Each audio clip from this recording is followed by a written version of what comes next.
Alrighty guys, and welcome back. We're having a little look today at the Hag and why I place her in the 11th best rank in Dead by Daylight in the current patch that we are in. This being said, keep in mind where I have placed her is subject to change based on a few factors. Factors being such as my builds are based off no add-ons. With add-ons, I can suggest different builds and I can suggest different perks, etc. to entwine with certain kind of things to make your kit more powerful. Now, if you're unfamiliar with the Hag, she can put 10 finger paintings, as I like to refer them to, on the ground, and she can teleport to them within 40 meters of the explosion happening. Now, while she places a trap on the ground, if a survivor was to walk over it, run over it, vault a window, whether it be a slow, medium, or fast vault, into the proximity of this triangle on the ground, also I refer to as a finger painting, it will explode, it will make a sound, give the survivor a notification, and it will give the killer a notification. If the killer is for whatever reason within 40 meters of the explosion, she can then hit the control key by default, teleport to the area, and then attack the survivor. So she can get around the board very fast and very effectively after she's had a little bit of time to prep. Now, there are a couple of factors to keep in mind with the Hag. She moves at 110% movement speed, she has a 24 meter heartbeat, therefore she's not as fast as a trapper at 115 with a 32 meter heartbeat, but we can take advantage of an already smaller heartbeat by reducing that even more with a perk called Monitor and Abuse. But before we get into details, let's just see the build we've got here. Now, this is my build I recommend for a mediocre Hag player. I do have better builds for depending on how experienced and how confident you are with your ability. Now, this is what I recommend and why I recommend. Now, there's two killers I really recommend Ruin on. Those two are the Trapper and the Hag, right? Their job is to prep the board, get more situational awareness. It can be really good on a Michael Myers who needs to get out of tier 1, a Huntress who can't get around the board very fast, but don't get me wrong. These two, I feel it excels a lot better on. Now, remember, when you're running Ruin, you're relying on luck to a degree that the totem could be broken in 10 seconds, a totem could last for 5 gens. So you got to keep in mind you could be playing a game right now with 3 perks. So weigh up between, is it better to have Corrupt Intervention, or is it better to have Hex Ruin, or is it better to have both? In the current build I'm running, you can see I only have one, which is Hex Ruin. What is Hex Ruin? Hex Ruin is basically when a survivor goes to land a skill check. They need to land in that little colored in bit, it'll be red, and they get 0% productivity to a generator. If they hit the good part, they lose 5% of however much of a generator is done. Jenny takes 80 seconds to do. If 79.9 seconds of a generator is done and they miss a skill check, it's going to go back 4 seconds. It's going to pause for about 1.5 seconds, and then productivity will work. So when there's multiple people on a generator that has ruin and they're missing skill checks, alternating between the two, it could be really good at stalling and hesitating the game out. Now, keep in mind, the Hag is a character who relies on prep and pressure. She's very bad at chasing. Now, I haven't even told you the most powerful thing about the Hag that makes her very good. So remember how I told you can place a triangle on the ground and you can move towards that area after a survivor triggers a triangle. You press control and you teleport there. Well, while the survivor is running, once they trigger a trap, their camera forces them to look at the trap. So a mediocre Hag will place it at the opposite end of the window, the opposite end of a pallet. That's what an average Hag does. A veteran experienced Hag will place it, for example, in a corner near a window, near a pallet. When a survivor is running for the pallet, it'll twist the camera, force the survivor to run into the wall, losing momentum, guaranteeing the hit through the pallet, through the window. It can be very devastating. It'll stop fast vaults on the window and guarantee a medium vault, allowing you to lunge and hit through the window as well. That is what an experienced Hag does. Now, there's not many people I've seen do that recently. It was a big thing a little while ago, but at the same time, nothing has changed in the degree that the Hag can still do that. She used to only be able to teleport 32 meters a while ago, but now she can teleport 40 meters. So keep in mind, she's a 24 meter heartbeat, 110% movement speed. She can teleport 40 meters. If we're going to be looking at Modern Abuse reduces her 24 meter heartbeat to 16 meters. The Hag is classified as a medium-sized character or average size. In my opinion, she's very, very short. And as you can see by the Hag being very short, she can get around the board without being seen by survivors. This also being said though, keep in mind her field of view is lower. Even though Freddy Krueger is classified as average height, his field of view is higher than the Hag's, which makes me a little bit iffy on that. Something else to point out is Nurse's Calling. Remember, you have a 16 meter heartbeat now because you're running Modern Abuse. You can teleport 40 meters. You have a double length heart. Your heartbeat is over 24 meters or 22 meters longer than your actual you could teleport 22 meters or so extra over 24 meters. Goodness me, sorry, it's early in the morning. You could teleport 24 meters over what your heartbeat is if they trigger a trap. So that is huge, right? Nurse's Calling allows you to see somebody 28 meters away healing. 28 meters, you have a 16 meter heartbeat. You can get 12 meters away before they hear the faintest heartbeat. Now keep in mind, a 16 meter heartbeat on the edge of 16 meters sounds like you're on the edge of 32. The only difference is while you're closing that gap, the heartbeat gets louder, faster. Being 110, it gets louder and faster, a little bit slower, as opposed to a Michael Myers in tier 2 with Modern Abuse and the Dead Rabbit. It'll get fast very, very quickly if you're not running. If you're running, you're going to almost enter chase music straight away. So Nurse's Calling can be good at picking up people that are healing around the map. Remember, you're very short and tiny. You're going to get knowledge. You see two people self-carrying at one side of the map, you can go straight to the left and start prepping a little bit more. You can go for a cheeky hit, cheeky pallet, rotate. You can try a couple of different things. It depends on the map. If you're on something like Hawkins, it's going to help a lot because it's all about platforms, as opposed to if you're on something like the Temple, you're not going to get as much value for money as you want because a lot of the pallets are out in the open and can be devastating for the killer to try and deal with. The weakest thing about the Hag is people can flashlight your traps to destroy them, and they can urban evade over them, right? So you can crouch walk over a trap and not trigger it, and a flashlight can destroy a trap, so you can't trigger it as well. If you trap somebody under the hook, generally a survivor will run in. If they do set the trap off, they'll run away. If they don't set the trap off, they'll walk or crouch walk over it, take the guy off the hook and heal. That's where this perk comes into play. This is called Make Your Choice. So basically, if you unhook a guy and the guy on the hook panics and starts running, if somebody unhooks a guy and the guy on the hook panics and starts running and triggers your trap, if you're within 40 meters, you can now teleport back to the hook, hit the guy who's saved and down him in one hit, and then chuck him back up on the hook. You get so much pressure through Make Your Choice on the Hag. You have one of the smallest heartbeats in the game. You can teleport to the degree of, depending on how well you place your traps. You've got good momentum and good movement throughout the game. Now, why don't I play Hag more often? I don't play Hag more often because really good survivors, once you're trying to prep a loop to chase a guy away from the loop or at the loop, another survivor will come and trigger your trap. And that way you're getting no pressure throughout the entire board. Two people are holding you immobilized while the other two are doing generators. Plus, you're moving very slow. A lot of Hags don't know how to hide your light, and even if you do hide your light, flick your camera and lunge around a corner, because you're 110% movement speed, a survivor has a better chance of just running and you missing and then catching up. Originally, killers used to lunge based off their movement speed. Now all killers lunge based off 115% movement speed, with the exception of Michael Myers while in tier 3 and the exception of Michael Myers while in tier 1. Even the nurse, when she blinks in M1s, even though her default movement speed is 96.5%, she will still lunge off the movement speed of 115%. If you versed a nurse, I'm sure you will have seen and experienced that before as well. So let's do some honorable mentions on the build. This is what I recommend for an intermediate player who wants to get better at the Hag. Now, as you can see, I have a pig perk, I have a doctor perk, I have a nurse perk, and I have a Hag perk. So there are 3 teachables that are required in here. You'll know that the nurse is a free DLC in the game. It's classified as the base game now. The doctor you'll have to pay for, and you'll have to pay for the pig too. You can find both these out of the shrine using something called iridescent shards as well though.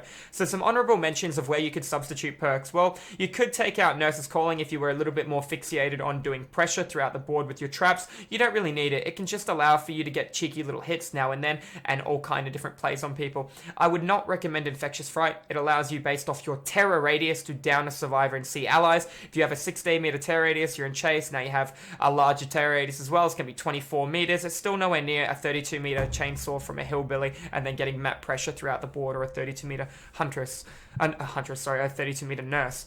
So, there's a couple of duds here if I'm going to move on. Thrilling Tremor and Surge can be very powerful. I do not recommend Pop. Even though Pop is my favorite perk in Dead by Daylight, I cannot recommend Pop in this kind of killer. It just doesn't work. Your job is to prep and pressure, and your 110% movement speed. I do recommend Pop in my Trapper build because he can still move around at 115. He can still do the mind games and M1 hits at jungle gyms without needing to prep like the Hag does against good survivors. Against bad survivors, you might get lucky and be able to flick your camera and get a free hit on somebody, but it's just one of those things. Thanophobia is pretty common on it too. I don't like Thanophobia. I feel if I had to substitute out a Nurse's Calling for something, I'd personally take Thrilling Tremor. Why would I take Tremor? Well, right now I have Ruin, and that's all I'm relying on stalling the game. There is nothing else. I need to catch a survivor and rely on Altruism to win the game with this. I have Modern Abuse so I can get a little bit closer, don't get me wrong. The damage difference from Modern Abuse and no Modern Abuse is phenomenal. I highly recommend Modern Abuse on the Hag. Not as highly as I recommend it on one of my Michael Myers builds because he already has a 16 meter heartbeat at 115 movement speed to make that 8 meters. That is phenomenal. I still highly recommend it on the Hag as the second best killer in the game to be running this perk. I can't personally, in my opinion, substitute that out. I think it is too good. If I was forced to substitute it out, I'd take Surge and I'd take Thrilling Tremor. I'd also replace Make Your Choice with, there are two other options that make this perk good. Now, Make Your Choice is by far the easiest to understand and use effectively. You have Sloppy Butcher, which is about split pressure and hoping they don't heal. I don't really like Sloppy Butcher, especially now that they brought out a healing and locker perk. But then you have your final perk. Your final perk and your final choice would be Save the Best for Last. Now, a lot of people don't understand how powerful this perk is on the Hag. Basically, every time you M1 somebody who is not your obsession, you successfully hit them, you get 5% cooldown on your next hit. Right? So if you have max stacks, which is 8, that's 40% CDR. If I hit Jeff and Jeff sprint bursts or takes the 150% movement speed for a few seconds after he's hit and triggers another trap, I will have already finished my animation. I can hit control and hit him again straight away. It allows you to recover very, very fast and get multiple hits. However, you know, you're coming down to the factor that if you're sacrificing Make Your Choice, you're not going to be able to come back to the hook and teleport and hit the guy effectively unless you have at least 6 stacks. You have 6 stacks and you teleport back, you'll be able to hit one guy, you get 7 stacks, hit him again, you get 8, you fully recovered, and then boom, you hit the guy who was borrowed time saved or whatever, something along those lines. Keep in mind, borrowed time only works within your heartbeat, so if you're around but you're not around, you have a 16 meter heartbeat, so they might not even trigger borrowed time. So it's just one of those things to keep in mind as well. I personally would take out Make Your Choice for Save the Best for Last, but realistically, it can work this way on the Hag. So that is my build that I'd recommend as a rank 1 Hag trying to get into the game a bit better. If you think you're really good on the Hag, the build completely changes. Now, this is based off the fact that I have a few builds that I do recommend. I like to recommend a Ruin build and a non-Ruin build for those people that think they've evolved and developed skill above Ruin. Now, this is a bit of a sticky build, alright? So you have Haunted Ground or Devour Hope. Your second perk can then also be Devour Hope if you choose, Thrilling Tremor, and then Modern Abuse. So if you're wondering what that looks like, I'll quickly get that on the screen for you guys. Let's have a little bit of a look here. We're going to be looking for Devour Hope, which is good. I did say it was on the second place, but that's okay. Go Haunted Ground, Modern Abuse, and Thrilling Tremor. Now, this is going to give me a lot of kill potential, but you can already see right now why this is a bit of an interesting build, okay? Now, there are a few ways you could turn this build around and make this a bit better for you, right? So you have a very small heartbeat. You're going to be guaranteed to getting a stack of Devour Hope if you're out of 24 yards. Your default heartbeat is 24 yards as well. Therefore, you're countering borrowed time due to the fact that you have Modern Abuse. You're going to be having an even smaller heartbeat. You could get rid of it for Make Your Choice if you want. However, there is one thing that can make this build a lot better, in my personal opinion. If you decide to get rid of Devour Hope, you're really going to need something to stall the game. Now, you do have Thrilling Tremor, but realistically, you're going to get split pressure in the corners of the map straight away, so Discordance isn't going to help you. You could put Surge in somewhere, including in the other build, if you didn't want any on-hit effects. Surge would be really good for this killer, because it saves her a lot of time running around hitting the generators, and Surge goes off a 32 meter basis. So if I was running my other build, definitely consider running Surge, because it's just going to regress everything and you don't have to run around there. And being 110% movement speed, it's going to help you because you can only M1 down a person as the Hag. As a Huntress, you can throw an axe and it won't give you the effect that you're looking for. But this is what the perk I was looking for. I'm a big fan of Corrupt Intervention, Haunted Ground. That combo there is very, very strong. But the only issue with running this combo right now is I could be mid-prep, get 3 traps down, then Haunted Ground activates. Now I need to look for a Haunted Ground hit. Haunted Ground can be good if you have a lot of pressure throughout the map, because chasing and hunting as the Hag can be very, very difficult. You're not going to get any value out of your Haunted Ground. A good player might drop 1 pallet, run to the shack, and be able to hold you there for 30, 40 seconds, and then rotate elsewhere, or you've already lost enough time when you're coming into that kind of situation. So you got to keep that in mind. Second, you take off Ruin in a situation like this, you got to go, what do I have in Wake or in substitute of Ruin? So what do I have? I have 120 seconds of getting prep out the board. If I don't get good prep, I'm going to be in deep trouble for the mid to late game. I got Thrilling Tremor for the stable regression, but what matters? You know, I down a guy, and then I pick him up and I see a generator all the way by the shack being worked on. I cannot capitalize on that. I can't make it all the way down there. I can't teleport throughout the map. I can't chainsaw all the way down there. I'm moving at 110% movement speed throughout the entire board, which is already set up. So it's a double-edged sword. You know when a generator is going to pop, but there's nothing you can really do about it as well. You could trade it off for a non-hit effect, which is probably what I'd recommend in the build that I'm looking at, even though I have Haunted Ground. You know, things like Save the Best for Last could be amazing to counter the fact that Haunted Ground will be broken or will not be broken, so you still have guarantee. Running just Haunted Ground isn't a guarantee. There's a chance they won't even break it at all. So you kind of get put in a bit of a sticky situation, but realistically, I do want to just come back to the same perk I was just saying, Surge. A lot of people undermine how powerful this is. 8% of regression on a generator. Now keep that in mind. Let's just put Surge up here and explain a thing to you guys. 8% of a generator, that's nearly done, alright? So 10% of a Jenny is 8 seconds. So for talking sakes, we're going to say about 6.5 seconds. Generator's nearly done. You hit Jeff, you down him with an M1. 6.5 seconds off the generator. You now pick Jeff up with Thrilling Tremor. Jenny's now sealed for 16 seconds. You're looking at about 1%, 1.5% per second of regression. You've now regressed the generator by about 30%, just shy of 30%. You're taking a lot of time off a generator.